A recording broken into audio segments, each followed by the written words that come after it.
Decida ter fé. Decida ter fé. É assim que nós iniciamos o 6º mês em nossa jornada no ano de 2026, o ano da decisão.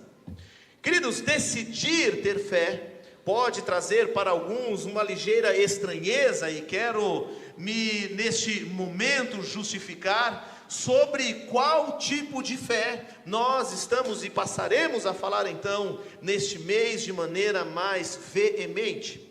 Para isso eu preciso que você vá ao Antigo Testamento, abra a tua Bíblia no livro de Números, no capítulo de número 13, nós vamos ler a partir do versículo de número 25, leremos até o final do capítulo de número 13, depois o capítulo 14, do 6 ao 9, e nessa noite, queridos, eu preciso que você entenda que a fé, ela não deve ser compreendida como uma mensagem positiva ao nosso coração.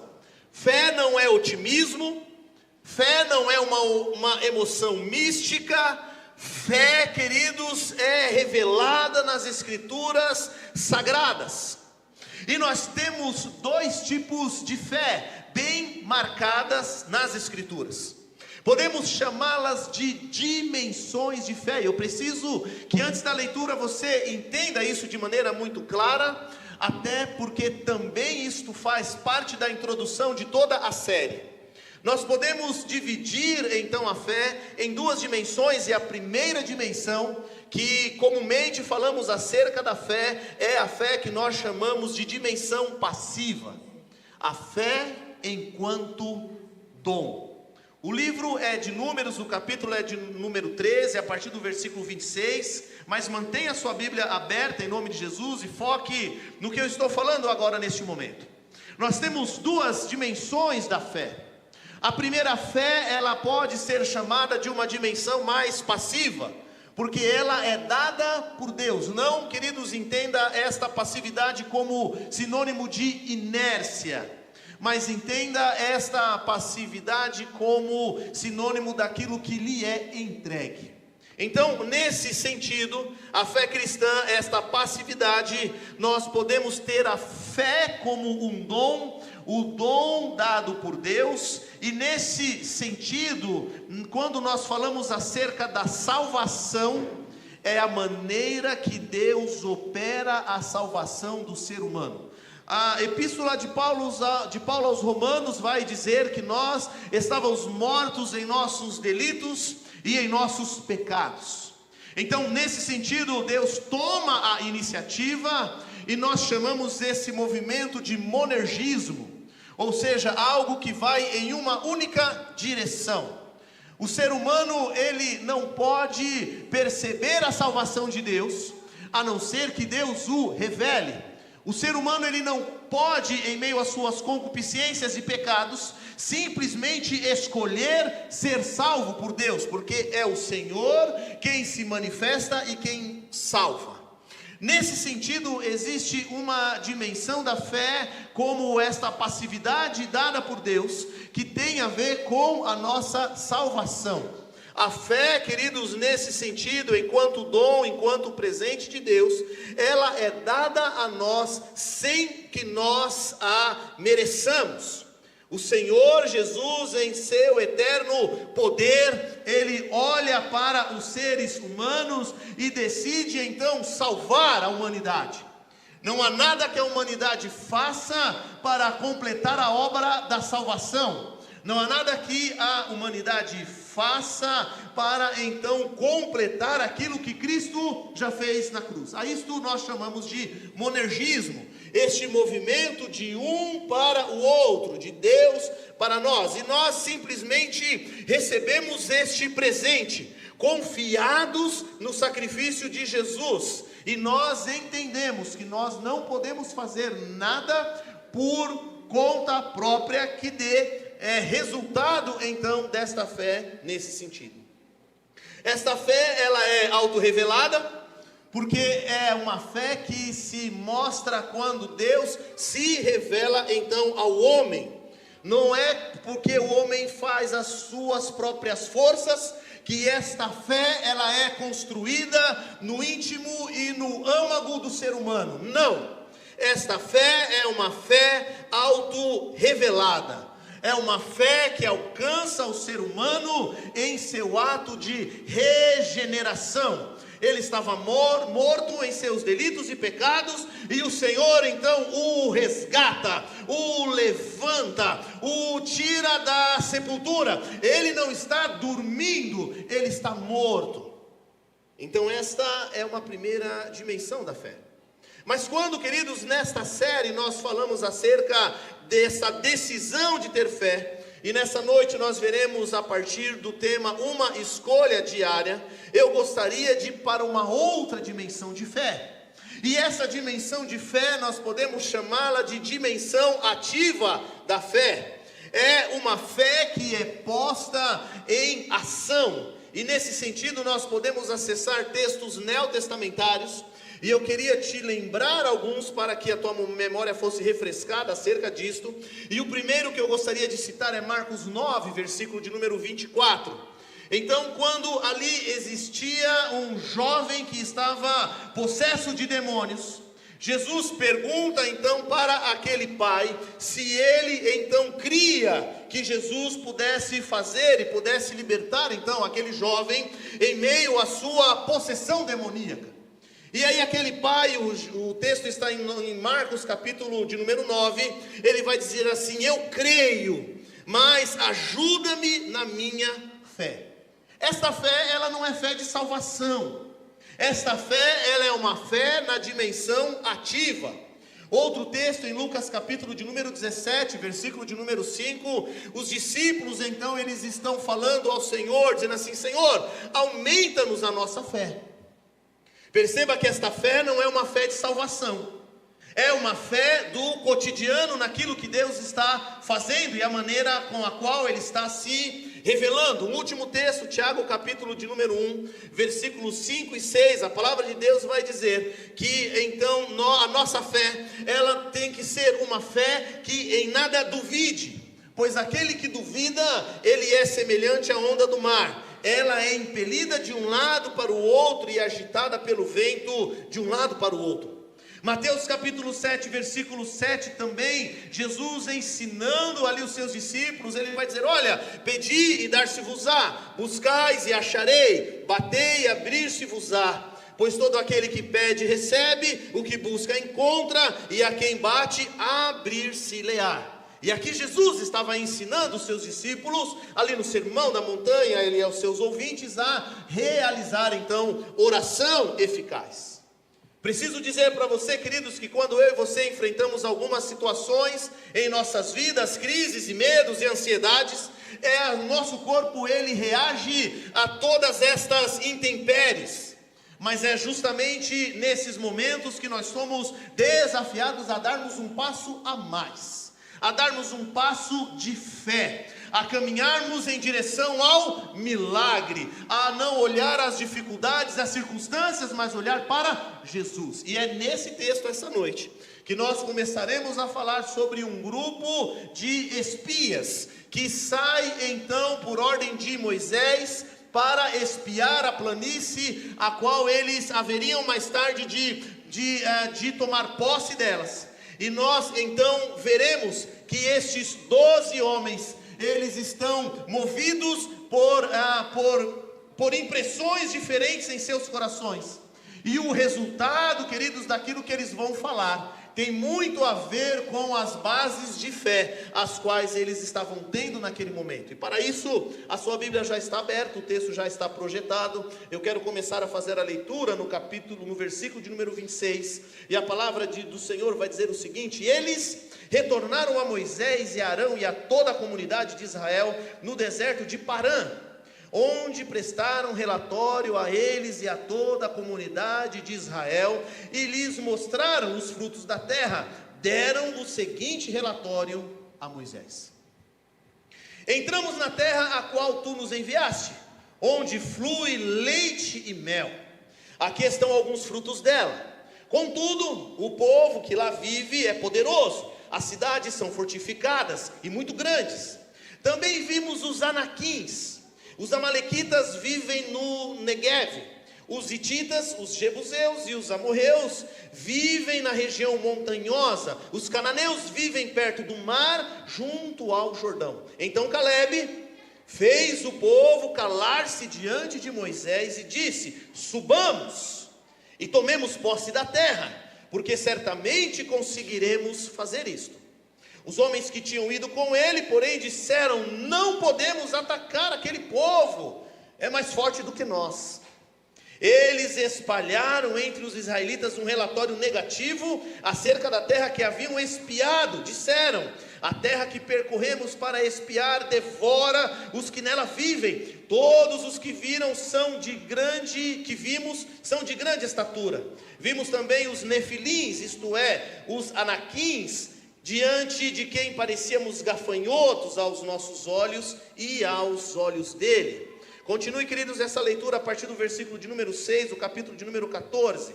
Diz assim a palavra do Senhor: Josué, filho de Nun, e Calebe, filho de Jefoné, os quais estavam entre os que haviam espiado a terra, rasgaram as suas vestes e disseram a toda a comunidade dos israelitas: a terra que percorremos para espiar é excelente. Se o Senhor se agradar de nós, Ele nos fará entrar nessa terra, onde flui leite e mel, e as dará a nós. Apenas não se rebelem contra o Senhor, nem tenham medo do povo da terra, porque nós os devoraremos, como se fossem pão. A proteção deles se foi, mas o Senhor está conosco, não tenham medo deles. Queridos, 12 homens, um chefe de cada tribo, sob a ordem do Senhor. Quem tinha mandado? Deus.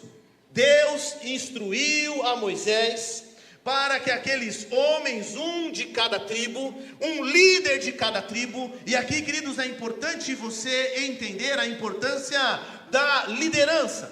A voz da liderança é uma voz que precisa inspirar credibilidade.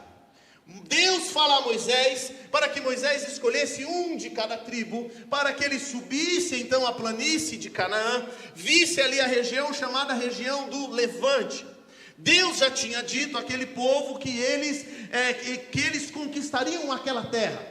Aquela terra já estava por Deus profetizada àquele povo. Entenda que a questão da terra estar profetizada não iria significar que eles iriam chegar lá e estar tudo pronto para receber eles, ou como se fosse uma grande inauguração, que tivesse uma fita a qual chegasse com uma tesoura e ali a terra está inaugurada para eles. Não, muito ao contrário disso.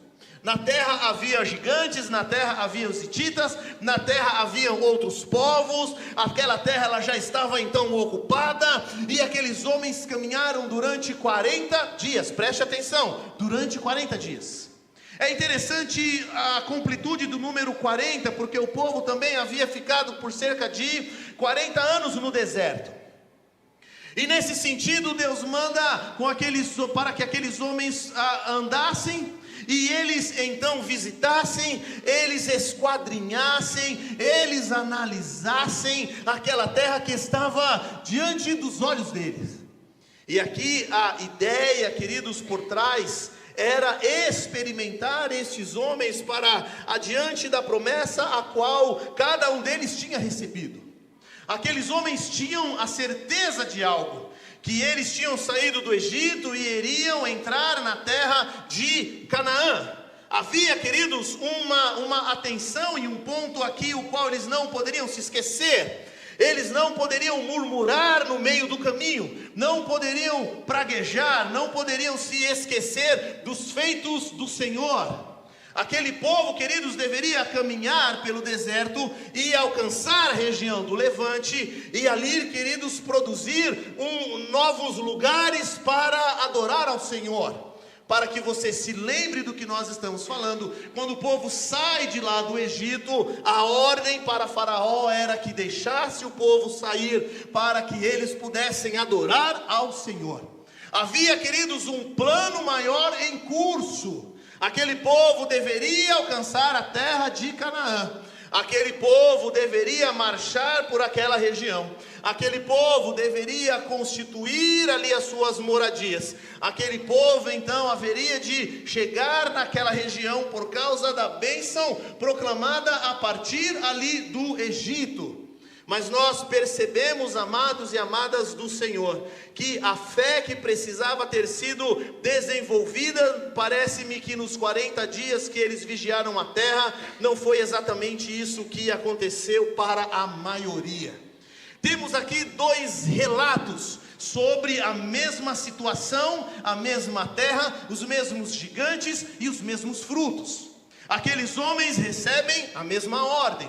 Eles precisam sair e avançar a terra, precisam analisar a terra durante aquele período, estão debaixo da mão do mesmo Deus, protegidos pelo mesmo Senhor, ouviram a mesma palavra, saíram cada um da sua tribo, todos aqueles homens juntos tinham uma missão, mas na hora da missão, na hora de desenvolver aquilo que foram chamados para fazer, parece que a maioria deles passaram então a olhar somente para as dificuldades da terra e deixaram de olhar para as promessas do Senhor.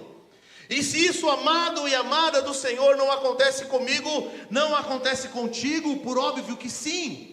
Basta os dias das nossas dificuldades para que os nossos olhos percam o brilho. Basta o dia da nossa adversidade para que a gente comece a olhar para o problema e não para a situação. Basta um dia mais escuro em nossa trajetória para acharmos que estamos sozinhos em meio à caminhada. Mas nessa noite, queridos, eu preciso lembrar a você que aquele que morreu na cruz do Calvário por você, prometeu estar contigo todos os dias da sua vida, até o último deles. Então, queridos, você e eu, nós não estamos sozinhos, o Senhor está conosco. Mas qual é a visão do medo nesse texto? Os 10 que ascenderam o planalto, ascenderam a região ali da terra de Canaã, queridos, 10 deles estavam diante dos teus olhos, tendo a visão do medo que demonstra uma falta de fé. E a falta de fé distorceu quem eles são e quem os gigantes eram. Preste atenção nisso. A falta de fé, ela faz com que nós soframos de uma distorção de quem nós somos e de quem o nosso inimigo é. Nesse sentido, você perceberá de maneira muito clara, principalmente a partir do versículo 26 do capítulo de número 13, que eles, quando chegam para dar então o relatório, eles começam dizendo assim: contudo, olha, subimos a terra é boa, ela mana leite e mel, aqui estão os frutos da terra, contudo, maldito seja o contudo. Porque esse contudo, ele muda toda a percepção do resto. Porque não havia dúvida que a terra manava leite e mel, não havia dúvida que a terra era uma terra frutífera, entre os 12 que ali estavam. Mas o relato daqueles 10 espias, ao olhar a essa situação, eles vão começar a dizer a partir do versículo de número 28, contudo, o povo que vive lá é poderoso, as cidades são fortificadas e muito grandes. Também vimos os anaquins, os amalequitas, os hititas, os jebuseus, os amorreus, a região montanhosa, os cananeus e o mar junto ao Jordão. Contudo, queridos, o contudo tira o brilho de tudo aquilo que Deus tinha e tem poder para fazer. Precisamos, queridos, entender que esta dimensão da fé, a qual nós passamos a falar a partir deste domingo, ela é, queridos, essa dimensão ativa da fé. Ou será que Deus não sabia que ali haviam os hititas, os jebuseus, os anaquins, as cidades eram grandes, as cidades eram fortificadas? Será que todas aquelas coisas elas eram novidades para Deus? Será que Deus foi surpreendido com aquele relatório? E aí a pergunta que fica para mim e para você é a seguinte: não poderia Deus ter tido o poder de varrer todos aqueles povos e deixar toda aquela planície limpa antes que aqueles espias pudessem ver? Sim, ele tinha poder, mas por que ele não o fez? Se ele tem poder para fazer. Essa precisa ser uma pergunta legítima. Queridos, aquele povo precisava experimentar o agir de Deus, aonde eles haveriam de chegar. E nesse sentido eu preciso lembrar a vocês, preciso lembrar a nós, queridos, que nem sempre todas as coisas ao nosso redor nos será removida, mas o Senhor nos dará força para suplantá-las em nome de Jesus. Não se trata, queridos, daquilo que Deus pode fazer, porque Deus ele tem o poder para fazer todas as coisas. Não se trata, amados e amadas do Senhor, se aquele relatório ele está mais ou menos olhando para as dificuldades, porque Deus não tinha mudado os teus propósitos. E eu preciso fazer você se lembrar disso. Deus não mudou os propósitos dele em relação à nossa vida, às nossas casas, àquilo que está em nossas mãos, porque os propósitos do Senhor sempre são eternos. Quando eu olho, queridos, nessa direção, aqueles homens têm um relatório péssimo para entregar àquele povo. E a voz daqueles 10 foram ecoadas de maneira mais poderosa do que as vozes de Josué e de Caleb, que viram as mesmas coisas. Mas o desenvolvimento de Josué e Caleb estava nas promessas de Deus. E aqui eu preciso te perguntar com toda a franqueza: aonde está baseada a tua fé? Aonde a nossa fé ela tem sido baseada? A fé de Josué e de Caleb, ela era uma fé que falava assim: olha, tudo isso existe, mas se Deus disse que nos daria, Ele nos dará, com gigante ou sem gigante, com amalequitas ou sem amalequitas, com cidade forte ou cidade pequena ou cidade grande. Se Deus disse, está dito, porque a palavra de Deus ela não volta vazia, antes ela cumpre todos os seus propósitos. E se você entendeu, diga amém. Amém. A palavra de Deus cumpre todos os propósitos. Não há um propósito qual a palavra de Deus não cumpra. E deixa eu te lembrar disso: Deus, Ele não mente. Deus não mente. Tudo aquilo que Deus disse que iria fazer, Deus, Ele fará. Na minha vida, na tua vida, na vida destes homens. E a pergunta que nós precisamos olhar diante desses dois relatórios é agora observarmos rapidamente a posição de Josué e Caleb diante disso. E antes que nós entremos nessa visão de Josué e Caleb, deixa eu trazer um fato para você. Queridos, a fé ela não te aliena, tá bom? A fé ela não te leva ao lugar do negacionismo. Não confunda negacionismo com fé. Negacionismo é burrice. Fé vem do Senhor. Pastor, não entendi. Explico, queridos. Josué e Caleb viram exatamente as mesmas coisas que os outros 10 espias. Eles não estavam negando a realidade. Deixa eu trazer isso para o lugar mais miúdo para que você entenda. Vamos dar um exemplo que você esteja enfrentando uma situação de enfermidade. E aos olhos humanos essa enfermidade ela é difícil demais de ser resolvida. Aos olhos da medicina, a sua enfermidade ela pode não ser resolvível. Ok? O que é ter fé? É negar esse diagnóstico? Não. É encará-lo de frente e crer que Deus pode agir no sobrenatural. Não se está negando a dificuldade. Ter fé não é negar a dificuldade. Só que a fé, ela me coloca no exato momento e no exato instante da verdadeira atuação. Bem, vejamos. Quem disse para eles que eles eram gafanhotos? Ninguém disse. Os amalequitas, quando viram os anaquins, que eram gigantes, quando viram os espias, não falaram assim: ah, vocês são gafanhotos. Não. Quem falou para eles que eles eram gafanhotos? Ninguém. Queridos, então perceba que uma visão desfocada, ela pode te levar a erros e fazer você entender coisas que você não precisa entender desta maneira.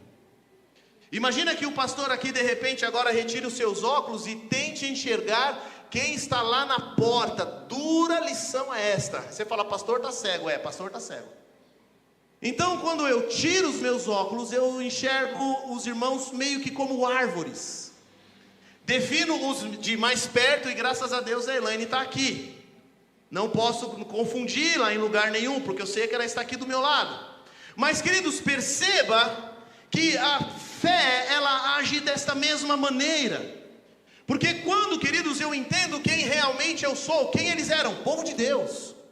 Quem eles eram? Povo da promessa. Quem eles eram? Alvo da bênção do Senhor. Quem eles eram? O povo que iria habitar Canaã. Quem era esse povo? O povo escolhido de Deus. Quem disse que era gafanhoto? Satanás. Muitas vezes tenta nos desfigurar para que nós não nos pareçamos com o projeto do que o Senhor tem para nós. Deixa, queridos, eu falar algo para você. Você e eu precisamos entender quem nós somos em Cristo, porque assim nós não seremos enganados pelo diabo. Aquela cidade estava fortificada, mas eles olham aquele grande povo e falam assim: nós somos como gafanhotos. Eles nos olham como gafanhotos, nós somos gafanhotos aos olhos dele. E talvez você diga: Senhor, a minha doença ela não vai ser resolvida, o meu milagre ele não vai chegar, porque eu sou tão pequeno, porque isso, porque aquilo, porque aquilo, porque aquilo. Senhor, queridos, deixa eu te falar algo. Você e eu somos filhos do Deus Altíssimo. Ele morreu na cruz por nós. E tudo aquilo que Ele disse que nós somos. Tudo aquilo que Ele disse que nós teríamos, nós teremos. Toda sorte de bênção espiritual nas regiões celestiais que Ele disse que nós receberemos, nós iremos receber. E nesse sentido eu preciso olhar nessa direção. Mas na direção, as cidades são fortificadas, os muros são altos, as cidades são grandes, há gigantes ali, mas você está esquecendo de algo. Em meio a tudo isso há poder de Deus, e quando há poder de Deus as muralhas caem, quando há poder de Deus o gigante fica diminuto, quando há poder de Deus os exércitos se confundem, quando há poder de Deus há grande livramento no meio do arraial, quando há poder de Deus até a enfermidade insolúvel ela é resolvida, quando há poder de Deus o céu se manifesta na terra, quando há poder de Deus não importa o relatório, importa o que Deus diz. E Deus disse: possuam a terra. Possuam a terra. Se levante, queridos, se levante pela fé. Possua aquilo que Deus colocou em tuas mãos para possuir. Deixa o medo de lado, deixa os falatórios de lado, deixa as opiniões contrárias de lado. Não foram esses quem morreram por você. Quem morreu por você foi Jesus. Jesus morreu por você. Os teus inimigos não morreram por você. Os falastrões não morreram por você. Os mentirosos não morreram por você. Os fofoqueiros não morreram por você. Os briguentos não morreram por você. Quem morreu por você? Cristo. Cristo morreu por você. Cristo foi quem morreu por esta igreja. Quais são os relatórios? Dos 10, a terra é boa. Aqui estão os frutos, mana, leite e mel. Mas tem gigante. Somos gafanhotos, somos pequenos. Morreremos. Se tentarmos subir, seremos aniquilados.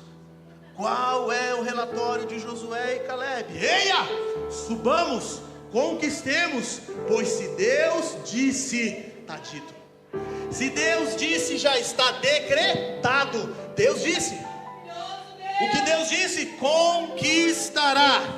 Esta, queridos, é a fé que se coloca em movimento, é uma fé que busca operosidade. E uma igreja comprada por Cristo, cheia da presença do Espírito Santo, ela não pode se acomodar aos relatórios dos espias infiéis, mas ela precisa olhar para Cristo, que é o autor e consumador da nossa fé. Em último lugar, queridos, nós precisamos entender que a fé, ela precisa ser para nós como que um exercício diário, porque a fé é algo que precisa ser constantemente renovada em nossas vidas, assim como as misericórdias do Senhor que se renovam a cada manhã. A fé, queridos, que opera, ela também precisa todos os dias ser recalibrada e realimentada no próprio Deus. A fé que você teve ontem não lhe serve para hoje, a misericórdia de ontem não lhe serve para hoje, o alimento que você ingeriu ontem não te serve para hoje, a oração de ontem não te serve para hoje, a oração do domingo não te garante a semana. Então para de ser religioso, para de orar só quando você vem na igreja, para de ler a Bíblia só quando você vem na igreja, para de ouvir a palavra só quando você vem na igreja. Isso não vai te levar a lugar nenhum, vai te tornar religioso, e é algo que Deus odeia, é a religiosidade. Deus abomina o religioso, porque o religioso, ele tem os seus, toda a sua parte estruturada, ele sabe onde vai, aonde vem, como que vai ser, todas as coisas estão ali dominadas, todas as coisas estão organizadas segundo a cabeça dele, mas de repente, vem o Espírito Santo e move as coisas de lugar. Mas para entender que é a ação do Espírito Santo, a gente precisa estar conectado com ele, precisamos estar cheios da presença do Senhor. A fé é o firme fundamento das coisas que se esperam e a prova das coisas que não se veem. Sem fé é impossível agradarmos a Deus, porque é necessário que aquele que se aproxima de Deus creia que Ele existe e que é galardoador, ou seja, abençoador dos que o buscam. Analisa, queridos, analisa como as tuas palavras têm sido ditas, e a qual do grupo dos espias você tem se aliado. Como tem sido as tuas palavras em relação às dificuldades do dia a dia? As tuas atitudes? É bom, mas veja bem, contudo, entretanto, todavia. Sabe o que aquele povo precisou se lembrar? Não era quem era o gigante, é quem era Deus. Sabe qual é o nosso problema? A gente está o tempo todo tentando lembrar para Deus quem é o gigante. Ó Deus, o gigante, hein? Deus. Se eu fosse você, nem descia, que está pegando aqui embaixo. A gente está o tempo todo tentando lembrar Deus quem é gigante. Queridos, você precisa lembrar, é o contrário. Quem que é gigante diante de Deus? Quem que é a enfermidade diante de Jesus? Quem que é a enfermidade diante de Jesus? Quem era os gigantes? Quem era a cidade? E aí quando você avançar e ler o livro de Josué, você verá, irmão e irmã, que eles vão conquistando cidade a cidade. Algumas vezes louvando ao Senhor, outras vezes pegando em armas, outras vezes adorando, às vezes Deus entregando, outras vezes Deus confundindo o exército. Outras batalhas, Deus fala assim: ó, não precisa nem lutar, essa luta não é de vocês, essa luta é minha, deixa que eu resolvo esse negócio para ti. E sabe o que isso me leva a experimentar nesse mês que estamos iniciando? Mês de junho, mês da fé. Repita, mês da fé. Queridos, não é fé da salvação, é fé da operacionalidade. Caminharemos um mês em fé. Aí você diz amém. Então, querido, prepara o lombo, porque para andar por fé tem que ter lombo. Lombo fino não anda por fé, lombo fino fica no contudo. Deus não te chamou para viver o contudo, Deus te chamou para viver de fé em fé. E sabe o que é preparar? Murchou, queridos? Falei que é para viver de fé, você se animou, e quando eu falei prepara o lombo, você murchou. Queridos, quem te dá a vitória é Deus, não é o pastor. Quem vai te dar a vitória não é o conselho desta igreja, não.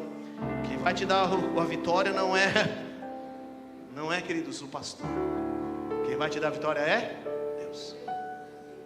E aí eu me preparo para quê? Para caminhar. Pastor, e os gigantes? Estão lá. E as cidades? Estão lá. E as cidades fortificadas? Estão lá. Mas Deus fez com que aquele povo avançasse uma após uma. E sabe como funciona a tua vitória? Da mesma maneira. Ou será que você quer espiritualmente uma bomba atômica que você bate assim e de repente tudo se dissipa de uma vez só? Aí seria bom, né? Você ganhar um hack no jogo, né? Uma bomba que dissipa tudo ao mesmo tempo. Nossa, como seria bom aos nossos olhos, mas péssimo para a nossa fé. Sabe por quê? Porque a cada dia em que vamos caminhando, Deus vai nos fortalecendo cada dia mais. E cada dia mais que a gente vai sendo fortalecido no Senhor, a gente vai aprendendo a conhecer a Deus mais. Deus não poderia ter feito com que aquela planície já estivesse toda limpa? Poderia, mas por que Ele não fez? Porque aquele povo precisa experimentar a revelação e o poder de Deus na caminhada. Sabe, queridos, porque Deus não te tira todos os problemas? Porque Ele quer se revelar a você na caminhada. E não quero dizer que você tem que viver uma vida ferrada, cheia de problema. Eu não sou o profeta da desgraça. Mas eu preciso que você entenda que as dificuldades, elas estarão justamente aí, para provar quem Deus é na tua vida.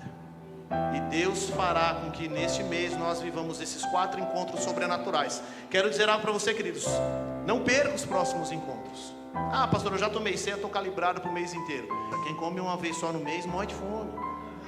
Tem que vir para a igreja, tem que se assentar diante da palavra, tem que adorar o Senhor, tem que ter regularidade. Você pensa que é fácil manter esse corpício? Não é assim? E o espiritual, como é que fica? Ah, já vim do mês, já paguei a do mês, está pago. Queridos, não é academia. Você precisa vir se alimentando. Deus vai te fortalecendo e vai te guiando em paz e em vitória, em nome de Jesus.